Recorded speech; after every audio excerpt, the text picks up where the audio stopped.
There's a question people ask me all the time, and I never know how to answer it cleanly. They ask, what was the moment you knew something was really wrong? Not the conviction, not the sentence, not the cell, not any of that. The moment before all of it, when you felt it in your body that this was going to go the wrong way. And I always have to think about it, because the honest answer is not a dramatic one. It wasn't the arraignment. It wasn't when I read the indictment for the first time and saw my own name on paper next to words that had never had anything to do with me. It was something smaller than that. It was watching a prosecutor named Grant Emerson set a folder on the table during a pretrial hearing, glance at something in it for half a second, and then close it. And the way he closed it, casually, with his palm flat on the cover, like he was pressing something down, made me feel cold in a way I couldn't explain to anyone, including myself. I thought about that folder for 11 years. My name is Nadia Vasquez. I'm 44 years old. I live outside of Austin, Texas, and I have 2 kids, a daughter named Rosa who is 12 and a boy named Eli who just turned 8, and I run a food truck with my partner Daniel that is, depending on which month you ask, either thriving or in the process of defining what thriving eventually looks like. I love my life. I want to say that first. I love my life fiercely and specifically, and nothing about what I'm going to tell you changes that. But here's the thing about loving a life that was almost permanently taken from you. The love and the anger exist at the same time. They don't cancel each other out. You can sit in the sun on your porch watching your 8-year-old run in the yard and feel completely, wordlessly grateful, and then 15 minutes later something catches in your memory, a smell, a sound, a certain quality of institutional light, and the anger is right there, fresh, like it never went anywhere. Both things are true. They're both mine. I'm not going to pretend otherwise. I grew up in San Antonio, the middle of 3 daughters, in a family that was loud and opinionated and deeply, sometimes exhaustingly, loving. My father, Roberto Vasquez, ran a small landscaping business with his brother. My mother, Carmen, was a medical billing specialist and the most organizationally capable person I have ever encountered. The kind of woman who managed every aspect of 4 people's lives while making it look like maintenance rather than labor. I did not appreciate this fully until I had my own children, at which point I called her to apologize for underestimating her, and she said, "I know, baby. I've been waiting." I was not the quietest child. I had opinions and I expressed them, which my father alternately celebrated and found exhausting depending on whether my opinions aligned with his. I was good in school, strong in English, weak in math, had to work at everything more than I'd have liked to admit at the time. I went to the University of Texas at San Antonio on a combination of scholarships and my parents' savings, studied communications, graduated in 3 years with a GPA that I was proud of, and moved to Austin because Austin in 2003 was still the city everyone was moving to before the city everyone was moving to became a thing people complained about. I got a job at an events management company. Started at the bottom, answering phones and managing vendor spreadsheets, worked my way into junior event coordination within a year. By 25, I was managing mid-size corporate events, conferences, product launches, team retreats. The work suited something in me, the logistical puzzle of it, the way 100 moving parts had to cohere into a single coherent experience. I was good at it. My boss, a woman named Linda Carr who ran the company with absolute precision, told me I had a natural talent for controlled chaos, which I chose to take as a compliment. I had an apartment in East Austin, a small one, which I shared with a roommate named Priscilla who was studying nursing and kept impossible hours. I had a social life that revolved around a loose network of college friends, weekend farmers markets, and a bar called the Thirsty Planet where my friend group had been convening on Friday nights for 3 years. I had, at 26, the beginnings of a genuinely good life, and I knew it, and I tried to be grateful rather than taking it for granted. Then I met Marcus Doyle. I need to give you the facts of the underlying event first, plainly, before I give you everything else, because the facts are the foundation, and without them the story doesn't hold its shape. Marcus Doyle was 28, a bartender at a venue I'd worked an event at, easy to talk to, attractive in an uncomplicated way. We went on 3 dates over 6 weeks. Nothing serious, but pleasant enough that I was vaguely curious about where it was going. On the last night I saw him, we'd gone to dinner, and afterward he asked if I wanted to come back to his apartment. I said no, not that night, I had an early morning. He was fine about it, walked me to my car, we said good night. I drove home. 3 days later, Marcus Doyle told the police that I had robbed him. He said that I had entered his apartment that night, which I had not, that I had taken cash from his wallet and a watch from his nightstand, and that when he confronted me about it, I had threatened him. The watch was a piece his grandmother had left him, apparently, worth around $1,200 at appraisal. The cash was allegedly $400. None of this happened. I was not in his apartment. I went home. I was on the phone with my mother from my car for 20 minutes before I got there. I was in my apartment the rest of the night.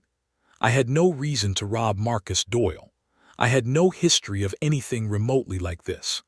I had a job I loved, money enough for my needs, not a single thing in my life that would explain or motivate what he was describing.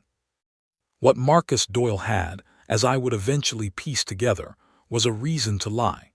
He had taken out a cash advance on a credit card to cover a gambling debt, and the person to whom the debt was owed had discovered that the watch was in his apartment and wanted it as additional payment.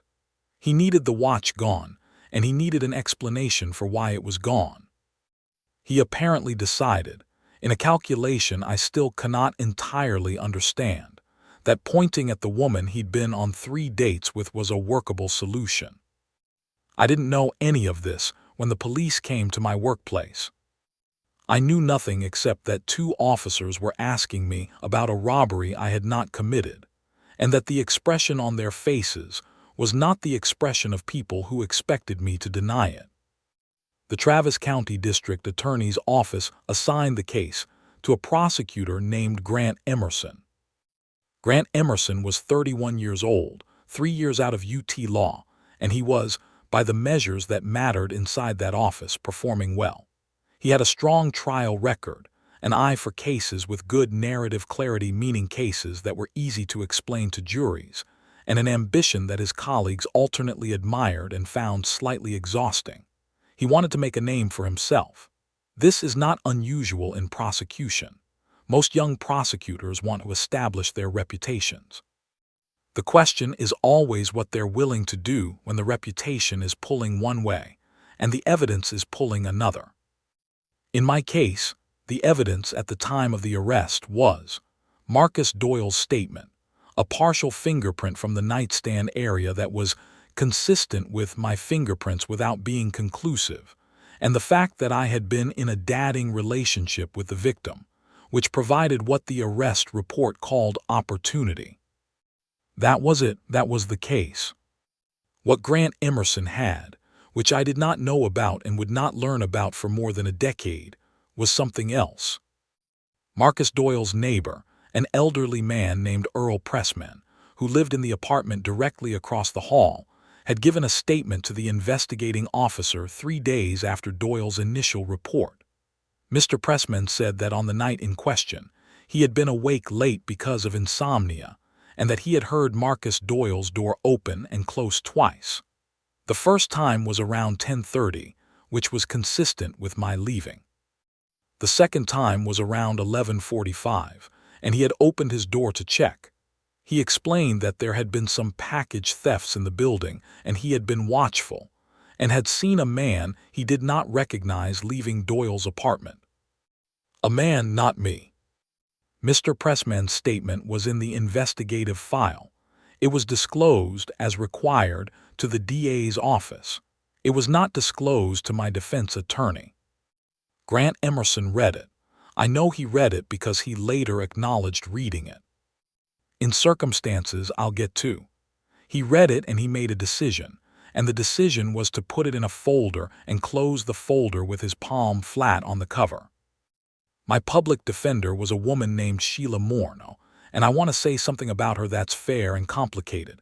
She worked hard, she took me seriously, and she was operating under conditions that make serious work almost impossible.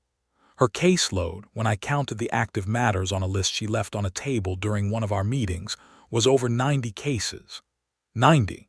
She had one paralegal and a shared administrative assistant. Sheila interviewed Marcus Doyle's neighbors as part of her investigation. She knocked on doors.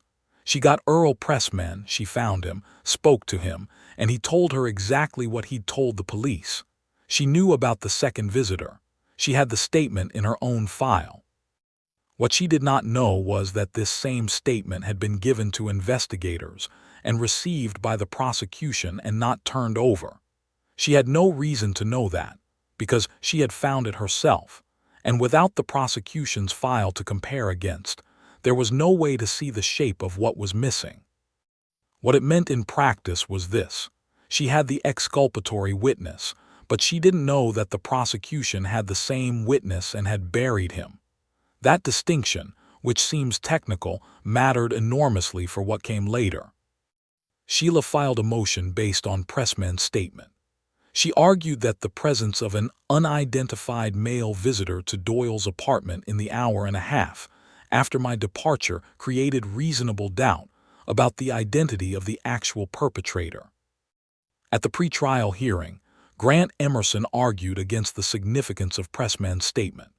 He characterized it as vague, the product of an elderly man with impaired nighttime vision, and suggested that the timing was not inconsistent with Doyle's account, which was a piece of argumentation that required several logical steps that Emerson performed very quickly and with great confidence.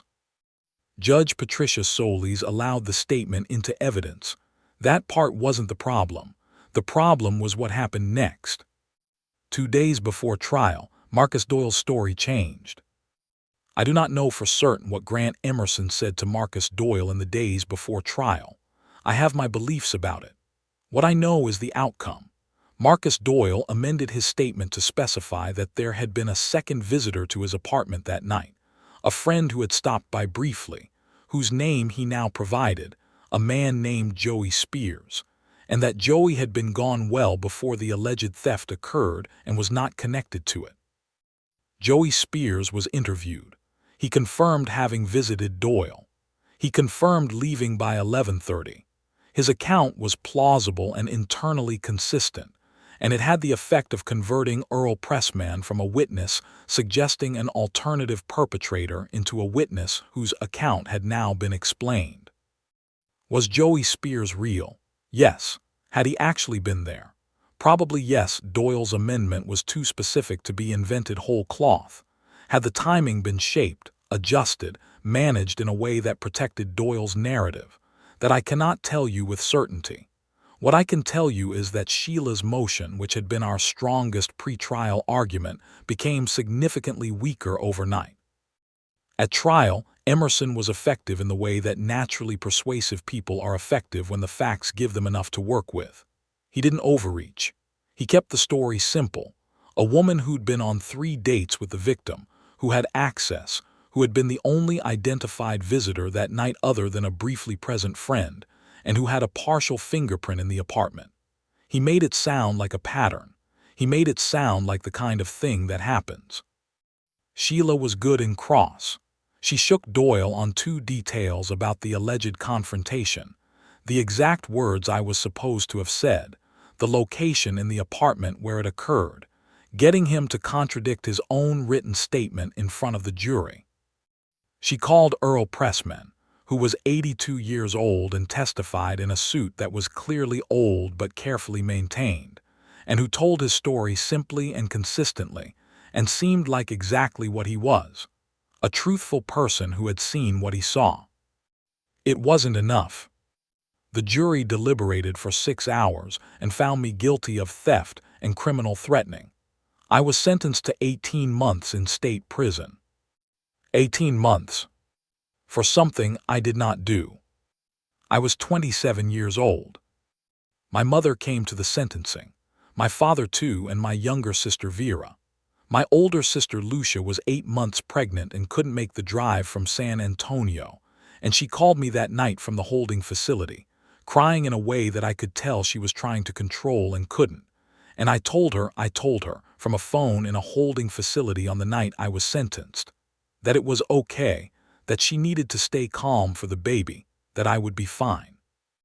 And the distance between what I said and what I felt was the distance between the moon and wherever you're standing. I served my sentence at the Lockhart Correctional Facility. 18 months sounds like a number that a person can survive, and I did survive it, but I want to be careful not to make that sound easy or minor because it was neither. I was a 27-year-old woman who had never been in a system like that, who went in knowing she was innocent and not knowing if anyone else would ever know it. And the 18 months taught me things about endurance and about the particular cruelty of punishment that lands on the wrong person that I would not have learned any other way, and that I would not wish on anyone. What I held on to, my family's letters. My mother wrote every week. My father's letters were shorter, less frequent, more painful.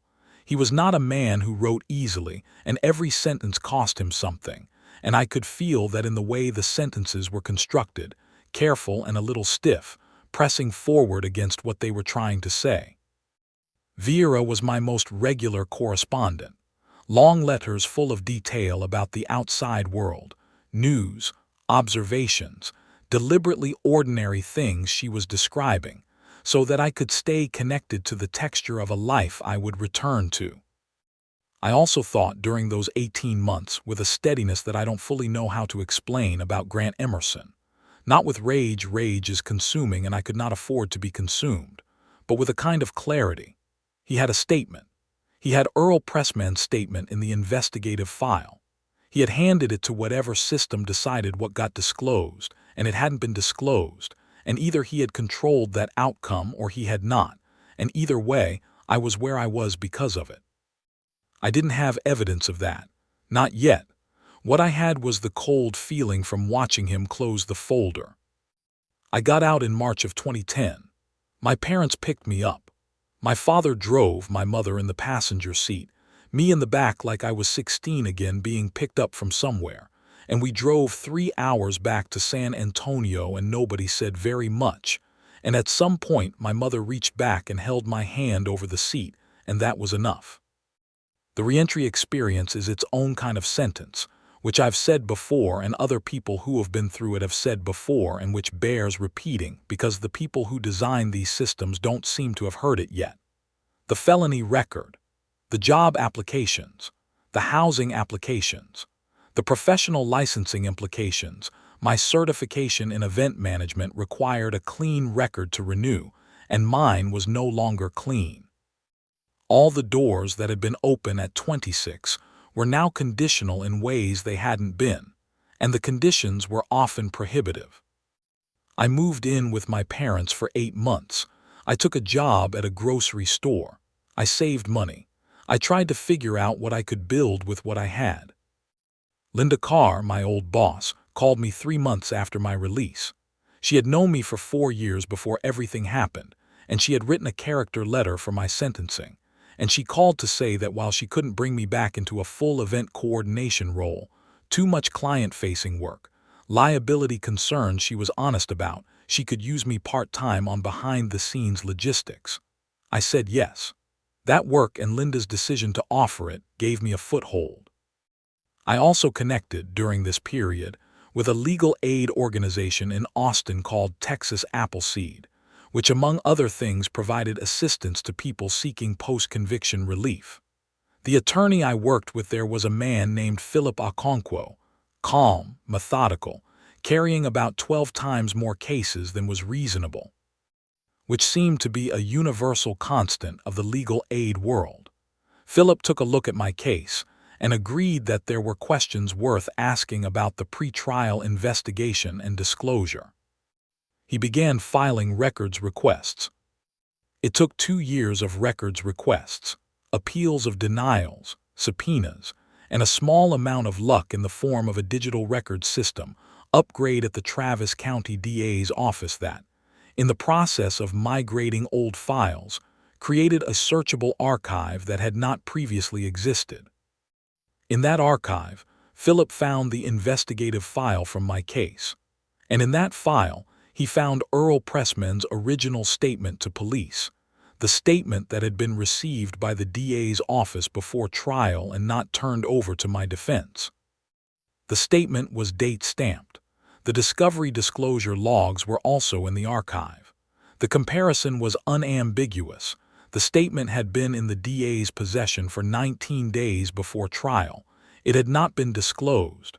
The box on the disclosure form for all witness statements had been checked. Philip called me on a Thursday evening. He said, "Nadia, I have something I need you to sit down for." I sat down. He explained what he had found carefully, making sure I understood each piece. When he was done, I asked him what it meant. "It means someone in that office knew about Pressman's original statement and chose not to give it to Sheila," he said. "It's a Brady violation. Material exculpatory evidence withheld from the defense." "Can you prove it was intentional?" "I can prove it was withheld. Intent is harder, but in terms of your post-conviction petition, intention is not required. The violation is the violation regardless of intent." "And who signed off on the disclosure form?" A brief pause. "The prosecutor of record, Grant Emerson." Philip filed the post-conviction petition in early 2013. By then, I had been out of prison for 3 years, and Grant Emerson's career had taken turns I had not been tracking. Philip, thorough person that he was, had done background research on Emerson as part of building the petition. What he found was a career arc that had peaked sharply and then encountered serious resistance. Grant Emerson had left the Travis County DA's office in 2011, 2 years after my conviction. He had gone into private practice, which was a common trajectory for prosecutors. He had joined a mid-sized litigation firm in Austin, made partner faster than average, and for several years appeared to be the kind of person his early career had promised he would become: successful, visible, increasingly well-connected. Then, in 2012, one of the cases he had prosecuted during his time as an ADA had been overturned on appeal. Not my case, a different one, a drug possession conviction where the Fourth Amendment issues on the search were eventually found to have been more significant than the trial court had recognized. The overturn itself wasn't unusual. These things happen. What was unusual was a dissenting opinion in the appellate ruling that went out of its way to note troubling questions about the completeness of pretrial disclosure in the original prosecution. That dissenting opinion was written into the record, and once it was in the record, a reporter at the Austin American-Statesman started pulling threads. She found my case. She found the Brady question Philip had already identified in the records. She was also, through separate reporting, looking at 2 other Emerson-era prosecutions with disclosure questions. She published a piece in October of 2013, while Philip's petition on my behalf was in process, headlined, "Questions Surround Former Prosecutor Grant Emerson's Case Record." The piece did not accuse Emerson of deliberate misconduct. It was careful, but it named cases, it named the disclosure questions, and it quoted legal ethics experts who described the pattern as concerning. It quoted Philip, who spoke about my case in the limited way he could while the petition was active. It asked for comment from Emerson, who declined through a spokesperson. The story ran on a Tuesday. By Thursday, the litigation firm had announced that Emerson was transitioning out of the partnership. By the following Monday, he had announced on LinkedIn that he was exploring new opportunities. He was 36 years old. He had spent 5 years building a reputation that had taken 1 week of journalism to destabilize. Philip's post-conviction petition was granted in November of 2013. A Travis County District Court judge, not Judge Solis, who had since retired, but a judge named Reyes, reviewed the evidence, heard arguments, and agreed that the withholding of Pressman's original statement constituted a Brady violation that had materially affected the outcome of my trial. My conviction was vacated. The state of Texas had 90 days to retry me. They declined. The DA's office, which was under new leadership by then, and had no interest in defending a case built on withheld evidence in the middle of the Emerson press coverage, issued a brief statement saying they would not proceed with retrial in light of the new evidence and the circumstances of the original disclosure failure. I was standing in Philip's office when he called me with the news. It was a Tuesday afternoon in November, cold for Austin, the sky that specific gray that Austin gets about 5 times a year. I was wearing a jacket that was too light for the weather because I hadn't checked before leaving the house. I remember all of that with perfect, useless clarity. Philip said, "It's done, Nadia. The conviction is vacated, you're clear." I said, "Okay," which is not what I meant to say. I meant to say something equal to the moment. But okay was what came out in a very small voice, and then I sat down on the floor of Philip's office because my legs had decided to stop working, and Philip, who was a fairly formal person in most circumstances, sat down on the floor next to me without comment, and we sat there for a while. That evening, my father answered when I called home. My father, who was not a man who cried easily and who had never, in my memory, cried in front of me. He was crying before I finished the sentence. I'm going to move through the next few years more quickly, not because they don't matter, but because they are, in some ways, the quieter part of the story, the part where the crisis was over and the building began, and building is less dramatic than crisis even when it's harder. My record was expunged. The expungement process in Texas took 10 months after the vacatur, which is its own statement about the way these systems are designed, but it happened. I was able to renew my event management certification. I was able to apply for jobs without the conviction appearing. I was, in the legal sense, a person again in ways I had not been. I went back to Austin. I found an apartment. I worked with Linda for another 2 years before taking a full-time position at a larger events company, then eventually striking out on my own as a freelance coordinator, which led, through a chain of events that included meeting Daniel at an event I was running where he was catering, to Vasquez Ray's events, which lasted 3 years and was genuinely successful, and then to the food truck, which was Daniel's idea and which I resisted for about 6 months before accepting that he was right about it. Rosa was born in 2012, Eli in 2016. My mother was in the room for both, which is its own form of completeness. I also, in 2016, connected with a nonprofit called the Texas Fair Defense Project, which advocated for systemic reforms to criminal procedures, specifically around disclosure requirements, public defender funding, and wrongful conviction review. I started volunteering, then speaking at events, then sitting on an advisory committee. The work connected the specific wrong that had happened to me to the broader system that produced it, and that connection was, I found, something I needed. It made the anger productive rather than just corrosive. I did not look for Grant Emerson after the vacatur. I made an active decision not to.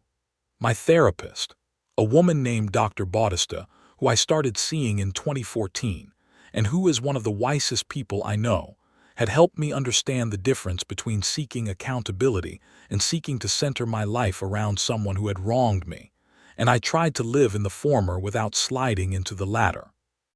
What I knew, from the occasional piece of information that came my way without my seeking it, Emerson had not been formally disciplined by the State Bar of Texas.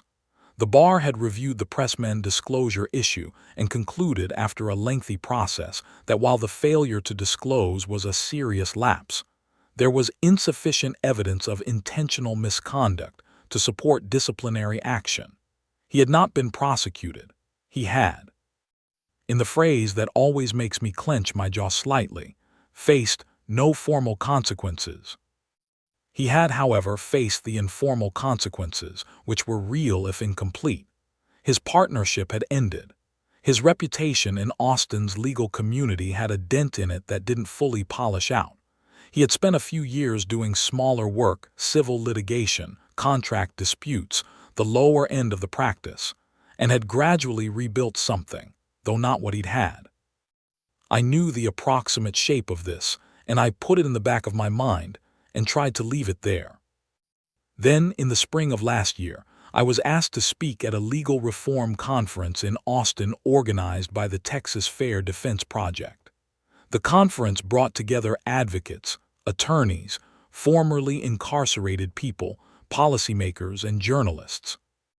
My talk was about the practical impact of Brady violations on individual lives, using my own case as the through line, which I had done before, and which never fully stopped being strange, the experience of turning what happened to you into something useful for an audience. I arrived at the conference venue early, as I always do, old event planning habits, to walk the space and settle my nerves. The venue was a hotel conference room, medium-sized, the kind of anonymous corporate space that conferences always seem to occupy. I was standing at the back of the room with a coffee, reviewing my notes when a man walked in. He was wearing a name badge, which is how I saw the name before I processed the face. The badge said, Grant Emerson, Texas Fair Defense Project Volunteer. He was 47. He looked like someone who had been through something, which is what the years between 31 and 47 will do to most people. He was looking at his phone, not at the room, and then he looked up, and our eyes met, and I watched him understand what was happening in real time. The blood leaving his face is not a metaphor. It was visible, an actual change in his color, the specific pallor of a man who has walked into a room where the walls are not where he left them. I did not move. I was standing at the back of the room with my coffee and my notes, and I did not move. He crossed the room. He walked toward me the way people walk toward things they are not sure will survive the approach. He stopped at a reasonable distance. "Ms. Vasquez," he said. "Mr. Emerson," I said. The room was mostly empty. A few other early arrivals near the front. Nobody close enough to hear. He said, "I know what you're going to say." "I don't think you do," I said, "but go ahead." He didn't say anything for a moment. Then, "I've been working with the Fair Defense Project for 2 years. When they asked me to come to this conference, I looked at the speaker list. I saw your name." He paused. "I came anyway." "Why?" He looked at me with an expression I have spent time trying to categorize and can't, quite. It was not self-pity. It was not performed contrition. It was something that looked, uncomfortably, like the face of a person who has been sitting with something for a long time and has run out of comfortable positions. "Because I needed to be in a room where someone I hurt was being heard," he said. I looked at him for a long time. The coffee in my hand was getting cold. "That statement," I said, "Earl Pressman's statement, you read it." He didn't blink. "Yes." "You made a decision." A pause, then, "Yes." "Tell me why." Another pause, longer. He looked at the floor once and then back at me. I was building a case I believed in. I had a narrative that worked, and the Pressman statement, the original one before Doyle explained it, was going to complicate the narrative. I told myself it was vague, that a jury would discount it anyway, that it didn't change the material facts. He stopped. I told myself a lot of things. "Did you believe them?" "At the time," another beat, "less and less later." "When did you stop believing them?" He was quiet for long enough that I thought he wasn't going to answer.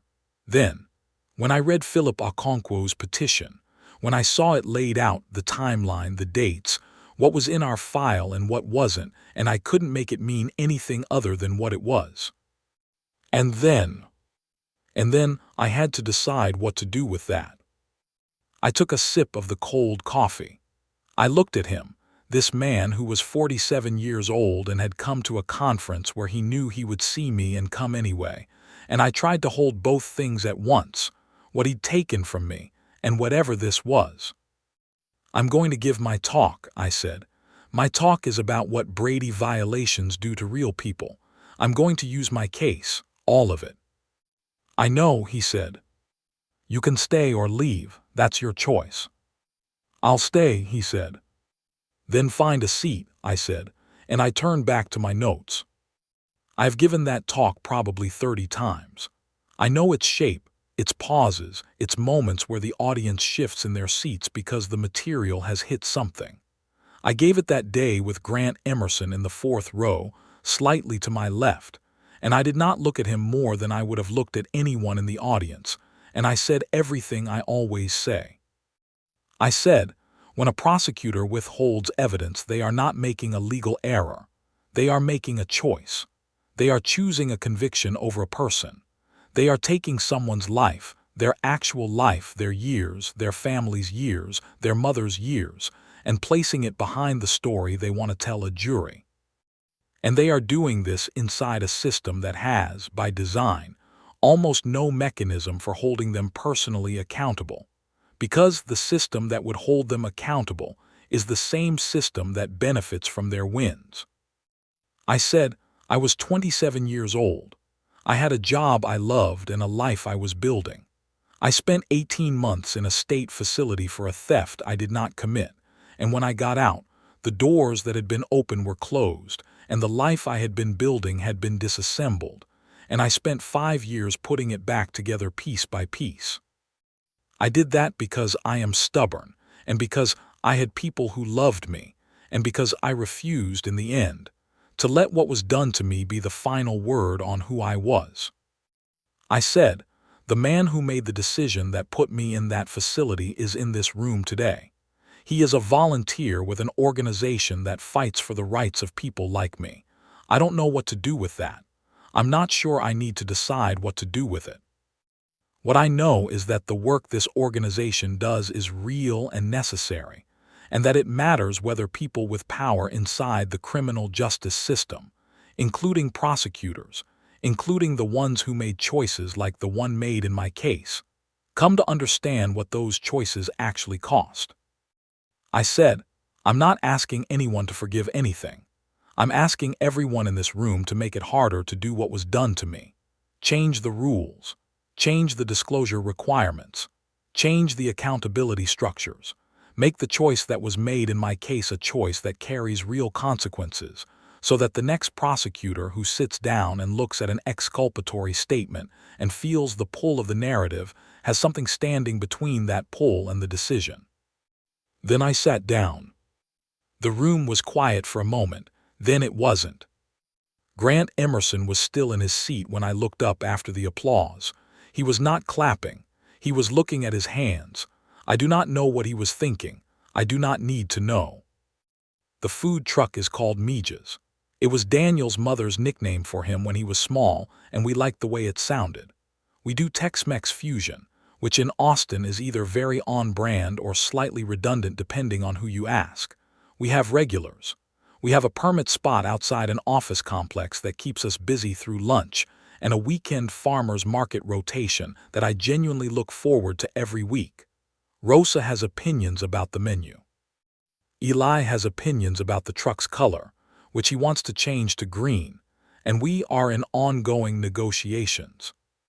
My parents are in their late 60s, healthy, still in the house in San Antonio where I grew up.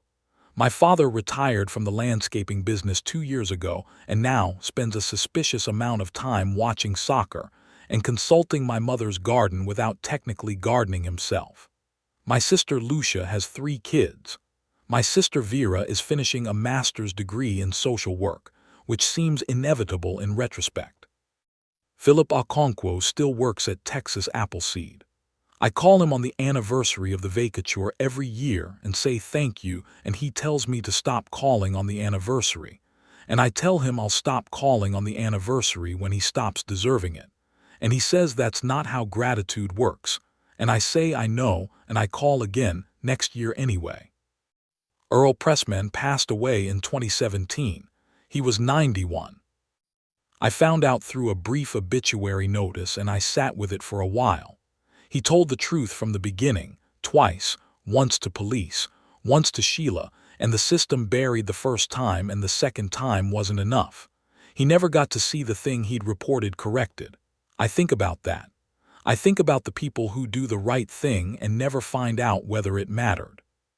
It mattered, Mr. Pressman. It mattered. Grant Emerson is still with the Texas Fair Defense Project, as far as I know. I have seen him at 2 subsequent events. We have exchanged brief civil acknowledgments. We have not had another conversation like the one in that hotel conference room, and I don't know that we need to. He is doing work that helps people, and the work is real regardless of his reasons for doing it, and I am not responsible for managing his conscience. That's between him and himself. What he took from me those 18 months, the version of my life at 27 that I never got to finish, the specific grief of my father crying on the phone, those things are not returned by his volunteerism. I want to be clear about that. Restitution is not rehabilitation, and rehabilitation is not absolution, and none of that undoes what was done. These are separate things. The justice system conflates them constantly. I try not to. What I have instead of what was taken is what I built from the rubble. The food truck and the kids and Daniel and my mother's voice on the phone on Sunday mornings, and the Texas Fair Defense Project, and the 30 times I've given that talk, and the people in those rooms who heard it and went back to their work with something they didn't have before. It's not the life I had at 26. That life is gone. But it's a life I built with my own hands from the ground up, knowing what the ground could do, knowing what people were capable of, knowing how fast something could be taken, and choosing to build it anyway. And every night in the quiet, I think about my kids asleep down the hall, and the food truck permit for tomorrow, and the coffee I'll make in the morning, and all the ordinary specific things that constitute being here, being alive, being mine. I built this. They could not take the building. The Texas Fair Defense Project provides legal reform advocacy and assistance for people impacted by the criminal justice system in Texas.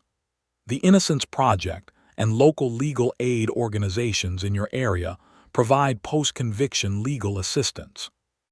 Brady v. Maryland, 1963, established that prosecutors must disclose exculpatory evidence to the defense. Violations of Brady remain among the leading causes of wrongful convictions in the United States, and formal accountability for prosecutors who commit them remains rare. Legislative and systemic reform efforts are ongoing in many states. For Earl,